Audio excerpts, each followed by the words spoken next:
Question? This is your turn. Question, comments. Don't be afraid. No question is wrong. Go right ahead. It's got to be wrong. I'm presuming that you operate across the OECS region. Yeah, I'm based in Barbados, and we handle the entire. Right, we have a team in those. Across the OECS, yes. Yeah. So my question relates to the OECS region. I was wondering if you had any thoughts about, or how would you be able to rate the OECS region in terms of resiliency of the networks that we have? I think it's kind of two-faced because everyone depends on the provider, but also there's also from the perspective now that we've been working with people that actually are utilizing Starlink a lot or other ways of having critical assets up and running. So that's given a new spin to it. So persons are actually not utilizing only the providers they're utilizing it for maybe backups or even as a primary link. So to ensure their business is always up and running because for example, in Barbados, we've had fiber cuts. Businesses go down, and that costs money and loses customers and stuff like that. So people are actually looking to see how they could,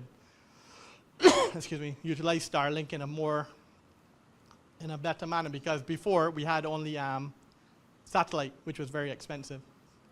Starlink is allowed in now, and they're actually some people are actually utilizing them as primary links to cut costs.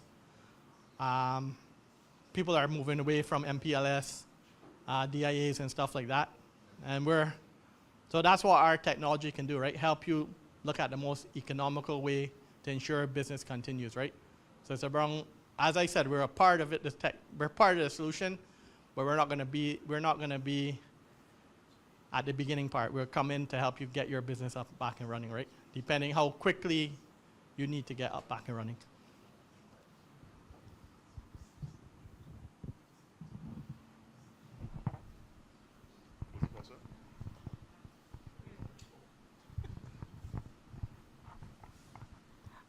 Good afternoon. I wanted a bit more information regarding the 40 extender. I think that's what it's called. What is the distance it can cover? For example, as you were saying, you could use this kind of technology as a backup in case your current ISPs go down and you really want to be up and they're not available to be up maybe in the next 2 days or so. So for example, let's use Kingston, for example. What kind of layout would you use if you're using the 40 extender as a backup to connect government agencies? Right. So what's the distance it covers? So the extender would depend on us connecting back to the either LTE or 5G. So basically, it depends if those things are not up and running, right? Or what persons have been doing. If you have Starlink, you can actually connect to that, get connectivity, put an extender potentially in another building. So you feed the connectivity through the Starlink, and then you can connect the different agencies depending on distance. I guess we will have to look at that way too, right? And connect it in a secure manner. Because that's a way that we can look at it, or we can have a further discussion so I can bring in the technical people that could give you a more specific discussion. But there are options around that, but it depends on how we can get that connectivity to get up and running. But also there are options too, like if you have critical assets, do you move some of those assets maybe off island to the cloud, certain assets, right? Depending on what you want to do, right? So it's all part of a plan, right? What's critical, non-critical, and what's required to actually get the government up and running again in a fast manner. But also too, like, as I said, also the SASE is an option too. Like if you have workers that are dispersed throughout St. Vincent and can't get to where they need to get to, you can actually have them connect to applications in a secure manner. And we can look in maybe using, depending if there's LTE up, 5G, is there Starlink, and then, or if you need people to come into one location to provide services, right? So there are multiple options we can look at. And we can look at maybe having a emergency box, as the guy from Nemo said, right? how we can get things up and running so you can actually service the citizens again. But we can have a further discussion, I guess, Marcellus, if the young lady wants to have a further discussion, we can.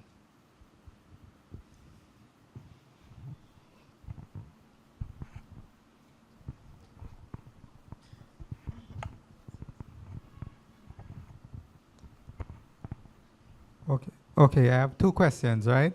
If you could explain a little bit more what is the SASE POP?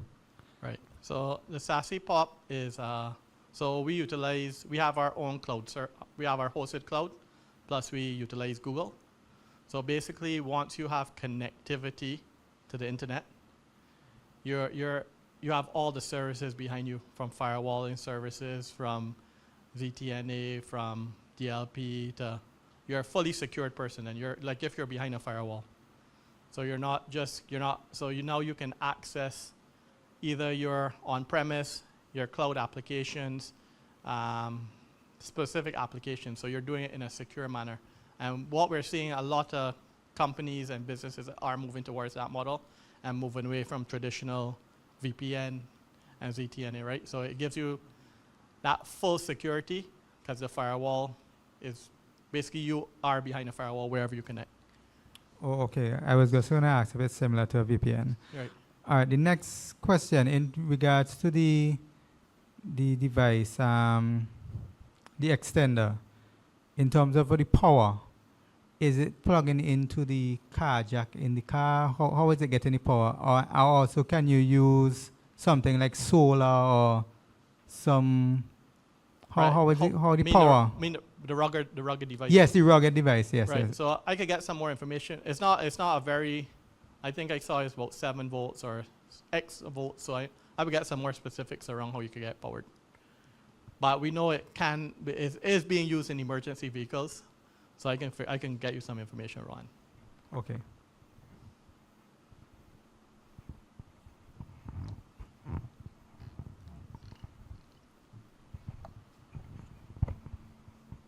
Yes, I have a question in relation to the 40 extender. In its application, would I need to have the full suite of Fortinet devices on my network for that to operate? No, you don't need to have that full suite, no. You don't need to have that full suite of products. So as I said, it depends how it gives you connectivity to your network, but now giving you connectivity is one part of it, but do you want to do so in a secure manner? So you can either connect it to whatever router you want to, or you can get behind a firewall, the FortiGate firewall. Or if you have users out there, you can connect it utilizing our SASE.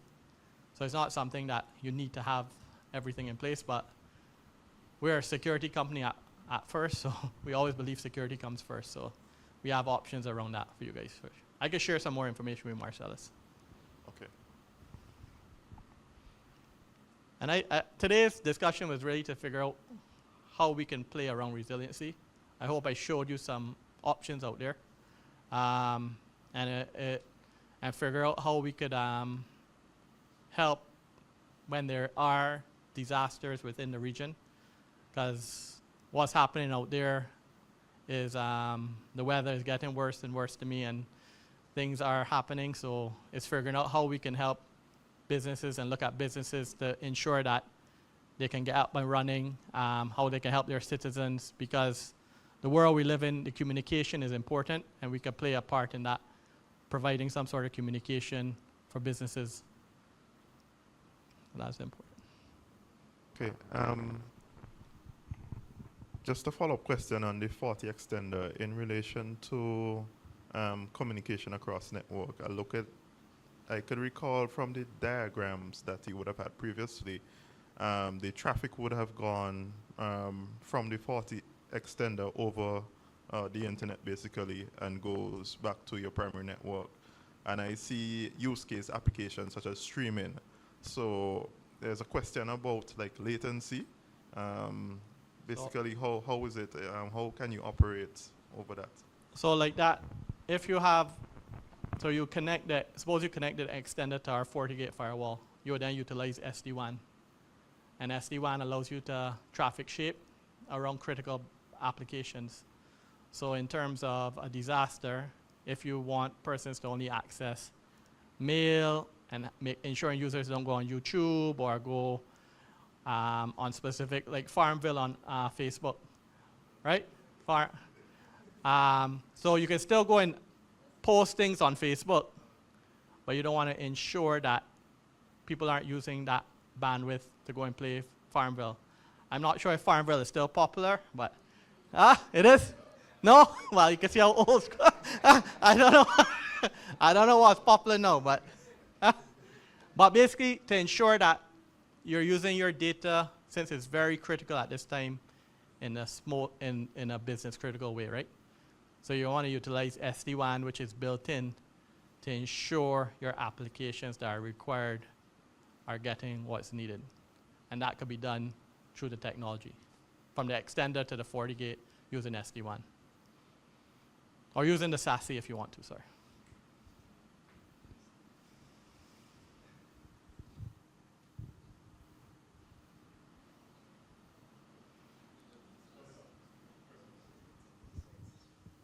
Disaster. One of the things that concerns a lot of IT people is the vulnerability, and the fact that people tend to take advantage of that vulnerability at these times.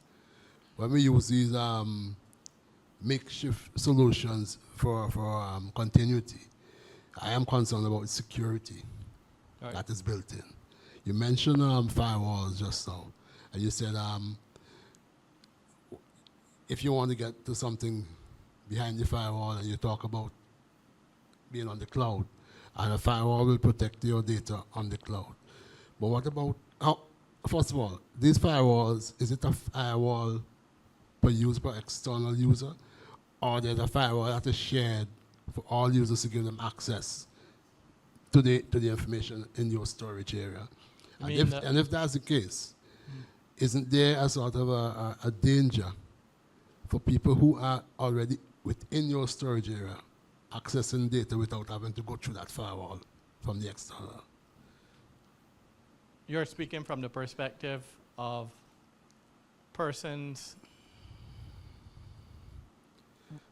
on the ground accessing persons on the ground, persons who have access to a firewall which hosts multiple companies. Right. Is it firewall access per company, and is it independent per company?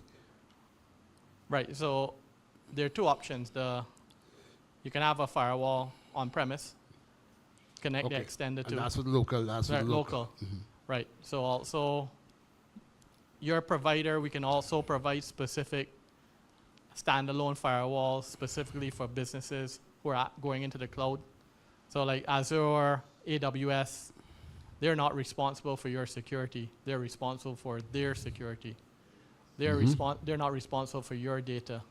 So you as an end user need to ensure that's secure, and that's where we work with Azure, AWS, Google within their marketplace to ensure that infrastructure is as secure or more secure than the ones that you have on premise. So it's for you as a user to ensure that's secure, right? Well, I mean, you speak, and from what you say, there's a certain comfort there, but how does it work? I mean, a user should just feel comfortable. Oh, Google will secure my data, and they'll employ higher security than I will. No, but remember, if people have hesitance to go into the cloud, right? Yeah. And the cloud is something you as a business needs to go through a process to see what data you want to move to the cloud, because they're not responsible for securing your data. So these are just a few technologies that we have, right? But there are additional technologies that you can use to ensure your data is not. So there's DLP solutions, data loss prevention solutions, to ensure and manage how your data is moving and being from rest, from movement, encryption, and so forth like that. So we do have those type of solutions. So if you need to look to secure that and have visibility of what your users are doing within your environment, we do have technologies like that can assist you. Because I think you're from the perspective of what they're doing with your data. What are persons, are they sending out data that they shouldn't be sending out because it's a time of emergency and you don't have control or visibility of what's happening with your data. So we do have technologies that can look at that. And then we do have technologies that can work within SaaS applications like Office 365, Google, and so forth like that. So if you are, and then we do have technologies that can actually look in certain SaaS applications too, right? To ensure what persons are doing with your data. So from perimeter side, the firewall, but if you want to drill down in terms of what persons are doing with your data, we do have technologies around that, but also you need to actually protect your critical assets. We do have technologies around like EDR and stuff like that, which is like advanced endpoint solutions to ensure that your data is not ransom because it's not based on signatures, it's based on machine learning and AI. So a lot of businesses are looking at that in terms of these zero-day attacks that are occurring. You cannot just have standard antivirus anymore now because these guys out there are getting more and more. Guys are business, right? Those threat actors are business. Because there's a big business out there that people are making money off of your data. I mean, and we use AI to secure Yeah. the data, but they also use AI. Yeah, they use AI in both ways, right? Of course. Yeah. So it's a continuous war, right? Yes. It's a continuous war, and as I said, technology is only part of it. It's the people and the process, and the technology all plays an integral part of it. And also your end user training is very important too. Not only your technical people, but your end users to understand what and what not to do. And no matter what.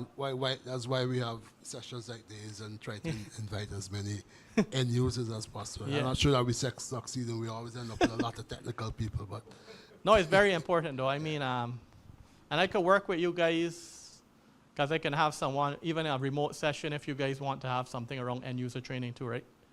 So we can have a session, a remote session. That's important. Yeah. Because that is very important because they're your first line of defense, right? That's right. And it just takes one. They're the biggest vulnerability in the system. Yeah. They're the people are usually the weakest link, right? Not the technology. Yeah. There's one other question. You mentioned a box because Mr. Ledlow from Nemo mentioned a box that we could pick up and take to the side. I could imagine such a box would include something to provide power, because possibility that wherever you want to take it, there's no power, which means the box has to contain so like UPS or something. Yeah. It has to contain some means of connectivity, not necessarily through the internet. Well, through the internet, but it has to be satellite driven. So you're looking at a Starlink something, and then it has to have some sort of VPN type security and access arrangement. Is Fortinet looking at anything, a box or device that? Well, we could be part of the box. We could be you part only of the want to box. be part of it. Part of the box. So like we aren't gonna. We could work with, like we did some work with in Barbados, providing a box for security in terms of, so if in case of a disaster they can move, so they can set up a secure connection with access points and everything. You understand, like that. So there are things like that we can do, and we can look at it with you guys to see what's needed based on your requirements, and we can make some recommendations. Well, we'll provide, we won't do the power, but I'm sure there are companies out there that have these little generators, as I think the guy Nemo showed us a black generator and stuff like that. So Okay. All right, thank you. no problem.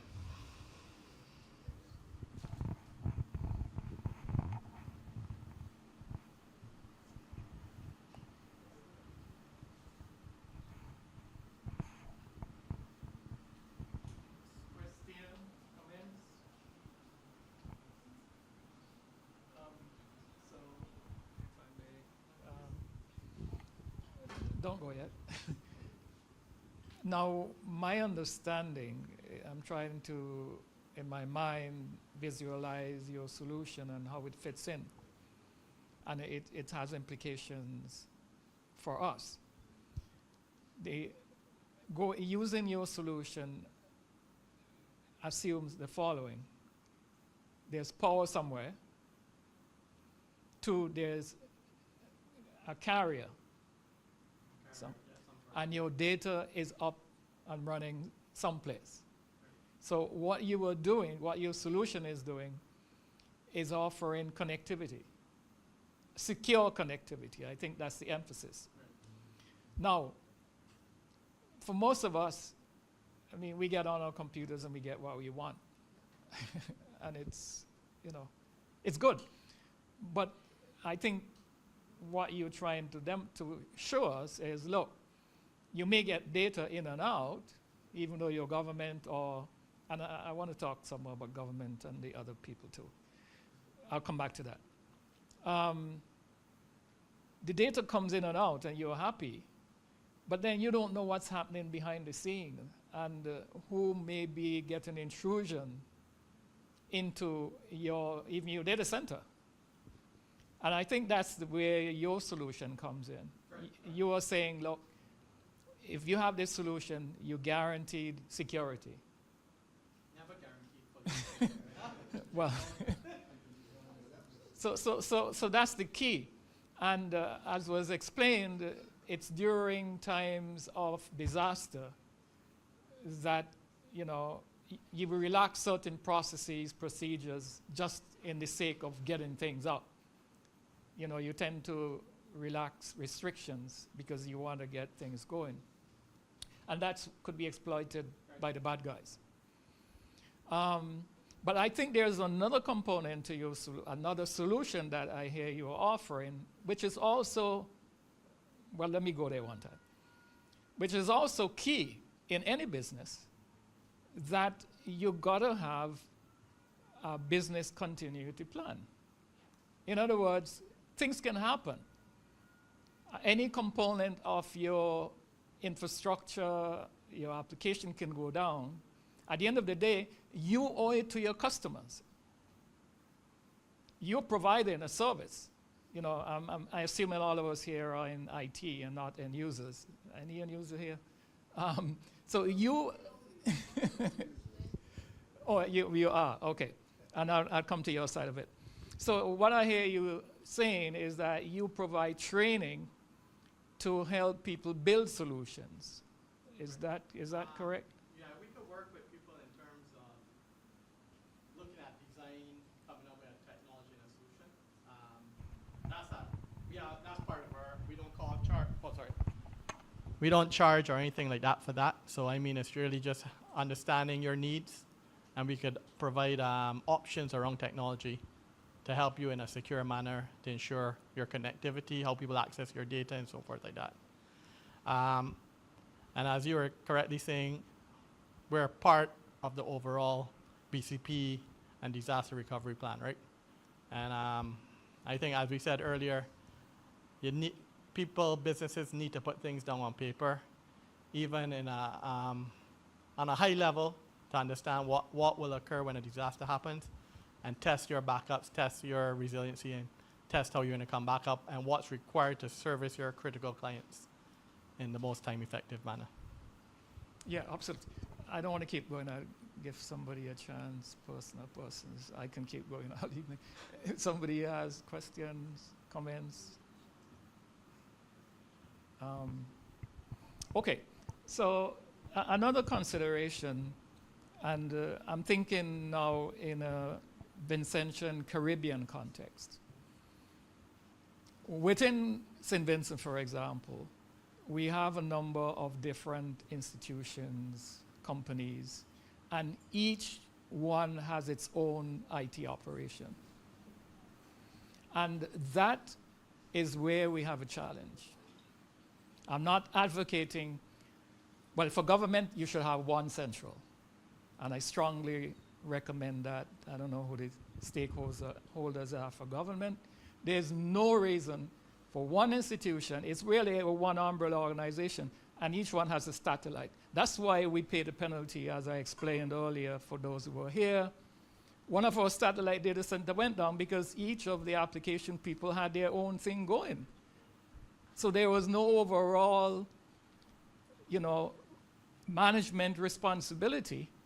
And the problem is we do not have the expertise to spread around. And God help us, networking is a big business, more so with cybersecurity. And the skills are very limited.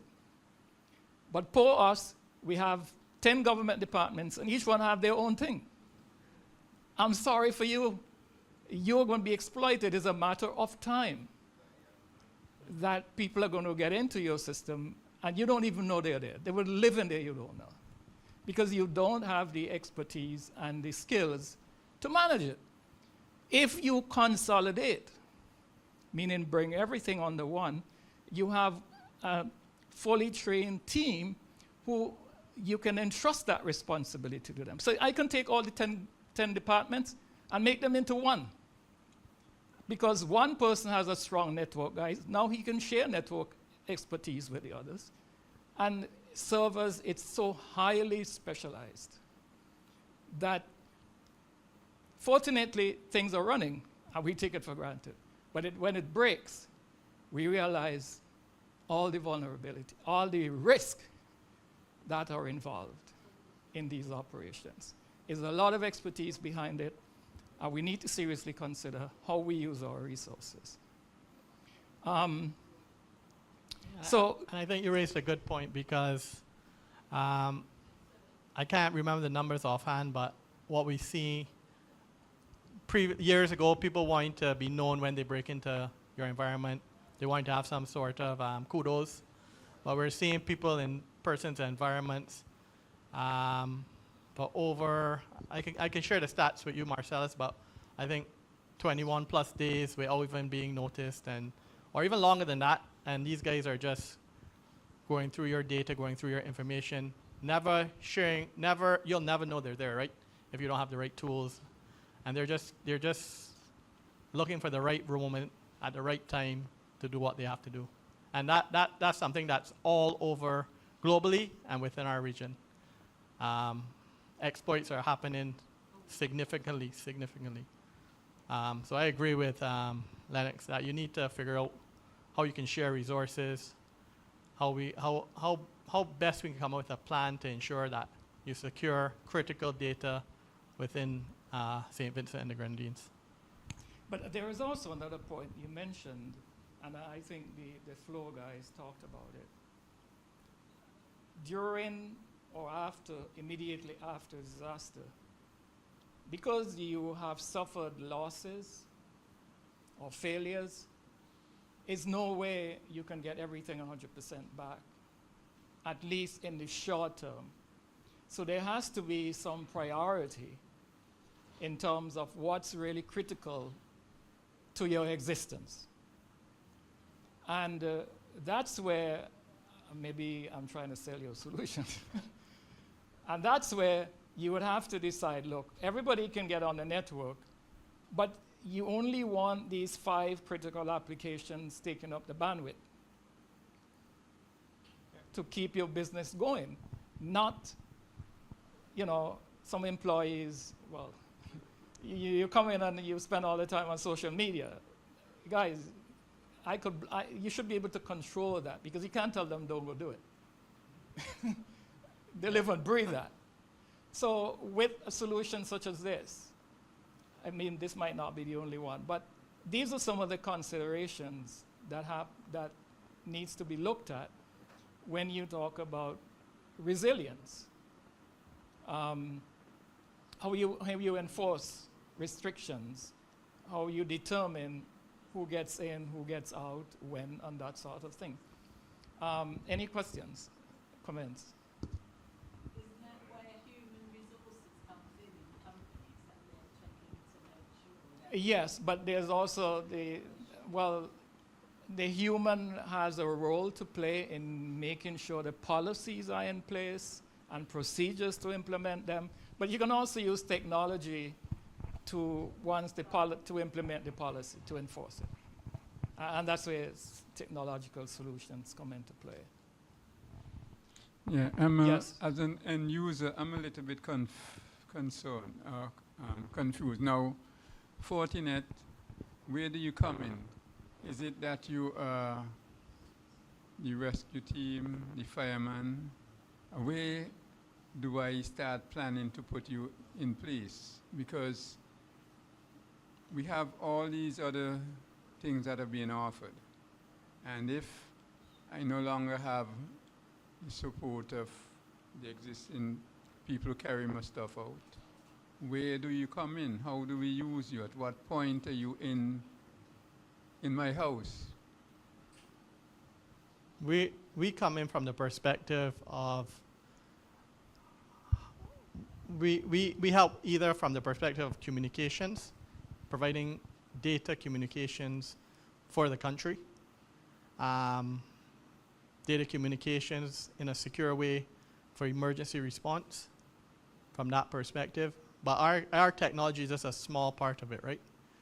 We need to be able to assist you guys to be able to get up critical applications in a secure and timely manner. So I think from our perspective, we're working more with from the business side, from the critical business, the government, and those perspectives. I mean, it's no issue if you want to look at our technology as a home user or end user, but I think our technology will come more in terms of looking at from an overall country perspective to ensure that people are able to get some sort of communications up, back, and running. So persons can access critical business applications, or hospitals need to access certain databases, or police need to do something.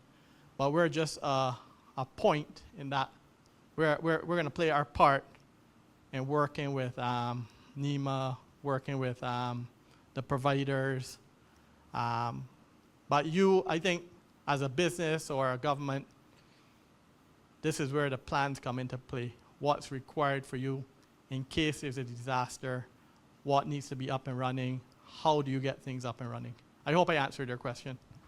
No, I'm still confused. Now,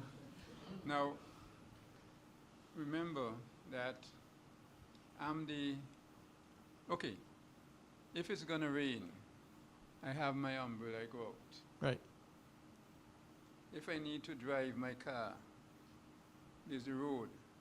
Now, in a disaster, we don't know what would happen. So at what point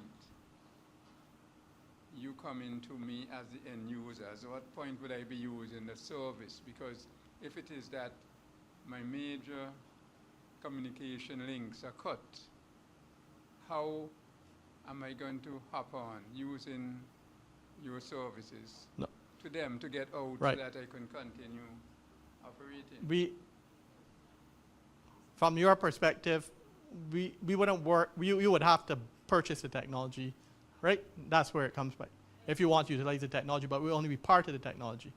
You would need to add like a Starlink or something like that to get communication out. So we're just a part of that stack. So then you supply the boat and I have to find the paddle somewhere else. Yeah, correct. Okay. Yeah. What did you say? It's not personal? No. I'm sorry. I wanted to ask a separate question, if I may. Does this work? Yeah. I think Lennox, it is Lennox, right? Lennox had mentioned, you mentioned something about like everybody does their own thing. I'm talking country-wide stuff. I'm talking country here, national, as opposed to, and you were talking about everybody has their own and there needs to be some umbrella thing. Was that in relation to the way that our local government organizes its connectivity or data? I just wanted to know.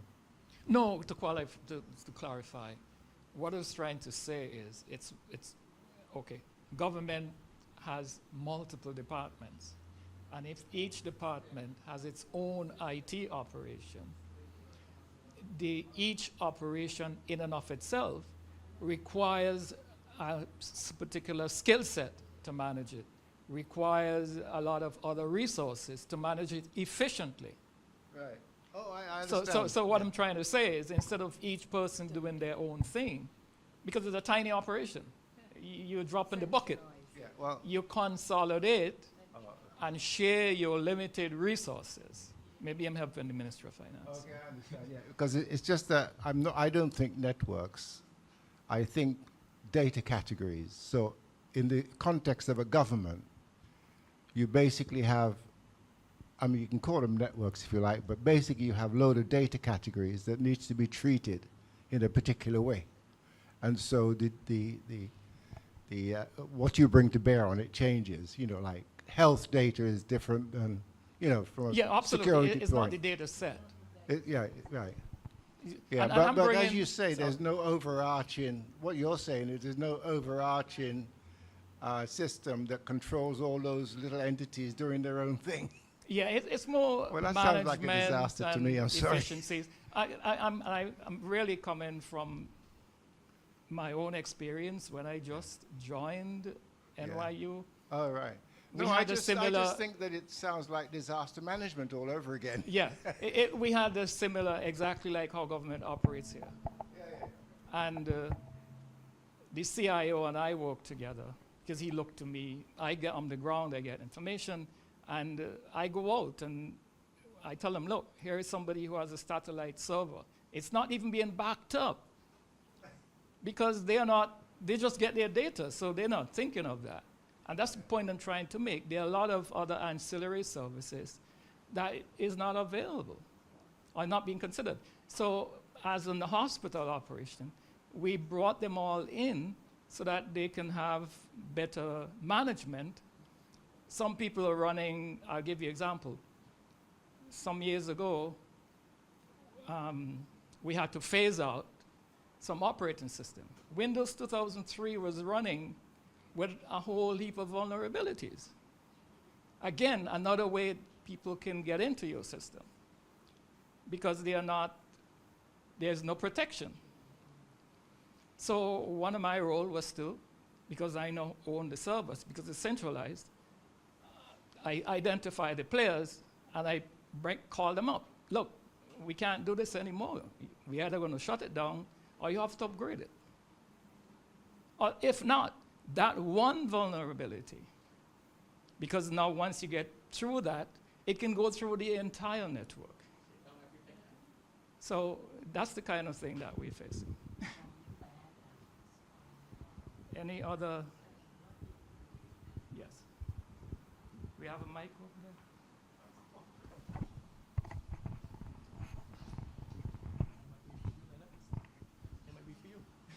Okay, does the Wi-Fi extender, can it be managed by the FortiGate? What's that? The extender managed by the FortiGate? I would need to confirm for that for you, Ron. But I Okay. think it will be part of it, but I'll confirm and let you know. Okay, because what I noticed as one of the strong points of the Fortinet solution is that most things are managed centralized. And, you know, when you're trying to get back up quickly and trying to set back up things, at least, you know, I'm thinking when you add something, you don't have to start from scratch. Right. So you have this extender or whatever it is to plug into your core network. It automatically, like, whatever security, Yeah, it becomes an Right. extension of your LAN. exactly. becomes So the whatever security that you already have, you don't have to go and rebuild that or put back in rules and policies and all of these different things. So I could see an advantage is also speed Right. of getting, you know, back up. But what if now the persons, you know, you don't have that FortiGate or you using something else? I'm picturing that the extender still operates on its own in terms of you put in 4 different Wi-Fi chips, and it Correct. still would operate. Yeah, you still need to get some sort of connectivity to it though. Okay.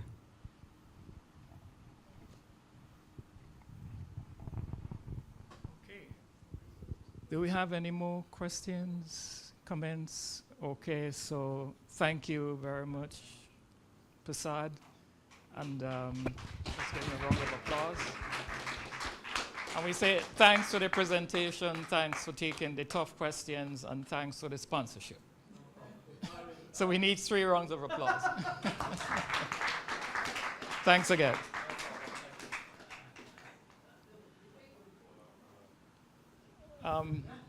So we are down to our closing exercise. Oh yes, we have a presentation for Prasad. It'll be done by Madam President.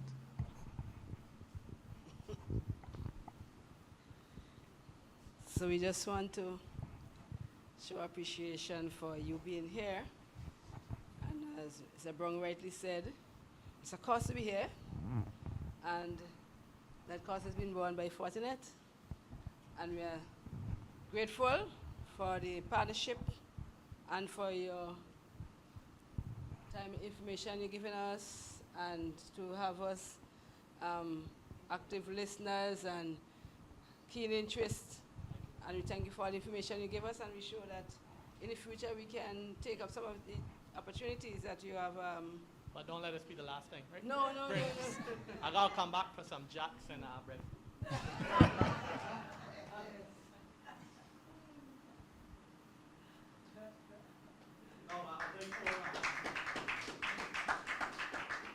told Marcellus we could have more sessions remotely if people want to reach out to kind of drill down into any technologies, or if they have want to look at any other networks or environments, because we can look at it and have a discussion. Sure. Yeah, I appreciate your time. I really appreciate it. Thank you.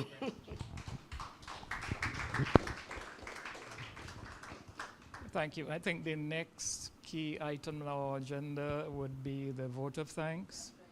So John Quayle, stand by. I just want to ask a couple of things.